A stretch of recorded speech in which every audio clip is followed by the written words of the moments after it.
I would say it's definitely in the top 5. Yeah, LA Opera began officially in 1986, and in that year they did 3 productions: Otello, Madame Butterfly, and Salome, and I was very lucky to have a role in each one of them. Small roles, but my debut on the stage at the Los Angeles Opera was opposite Placido Domingo. I think it was October 17th, 1986, and I sang one line in Otello to Placido, and he sang back to me, and it was a very exciting time. So I've been here now. I've been at the LA Opera now for, well, ever since then, since 1986, so I guess that's about 21 years, and I've done, I think, 28 roles at the LA Opera.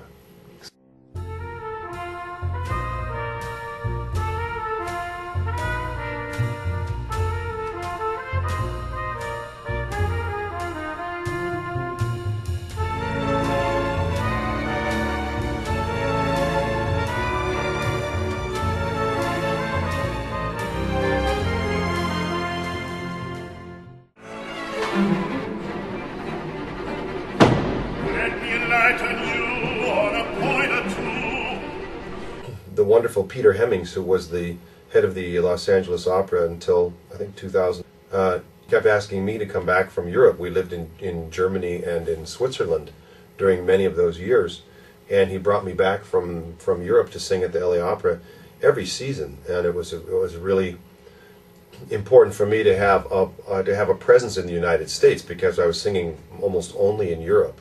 And that's a difficult transition to make for singers who go to Europe. It's difficult to come back sometimes, because unless they've made some huge career in Europe, nobody knows about them. And nobody wants to take the chance to bring someone over that they don't know. So that was really very, very helpful.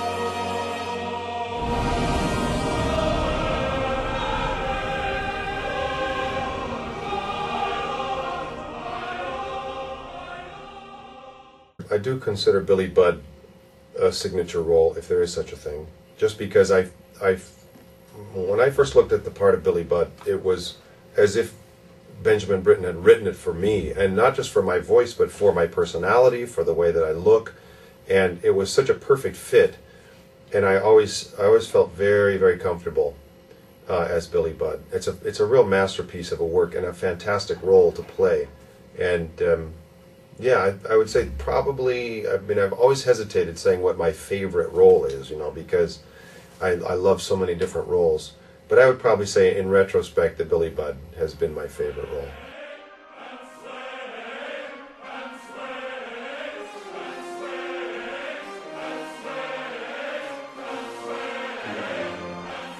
Yeah, that's one of the brilliant things about Billy Budd. How can you compose for only men and make it interesting? To have enough contrast in the sound and in the range of voice and everything. Yeah, it's wonderful. The part of what makes Billy Budd so attractive is the testosterone level. It's just all men, and you get this feeling of being on a ship, and you get the feeling of what it would be like to be surrounded by men. It's quite a different thing. It's a very different experience. From a rope. Not all productions of Billy Budd do that. I mean, in the score, it says that Billy Budd is actually hanged off stage, and Francesca Zambello decided to have it done on stage, which is very effective. But it's also kind of hard, because when Billy Budd gets hanged, you hang there for about 15 minutes before the opera's finally over, and Captain Vere goes through his whole epilogue and the summing up of the whole thing, and it's not very comfortable to be. You have a harness on, you're connected by a harness, but it's not very comfortable. It doesn't have to be dangerous. When we did it in Paris, it was actually dangerous, because like in the dress rehearsal, the rope comes down from the ceiling, and there's a cable inside of the rope that attaches to the harness. But they put the rope around my neck, and then the singer playing the part of Squeak attaches the cable to the harness. Well, when it fell, the clasp, there's a carabiner that got jammed and he couldn't open it, but he had the rope around my neck already. And on the musical cue, they started to lift me up, and he saying, "It's not attached. It's not attached. It's not attached."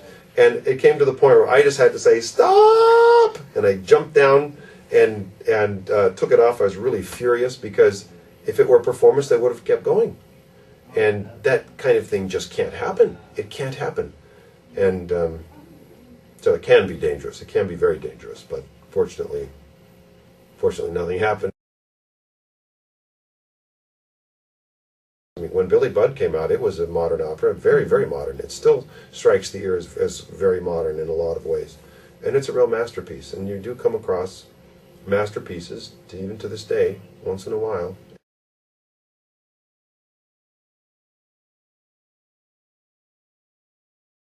I'm very, very proud of my association with the LA Opera. And as the years go by in the future, I'm sure that this will remain my artistic home, and I look forward to every role that I can do.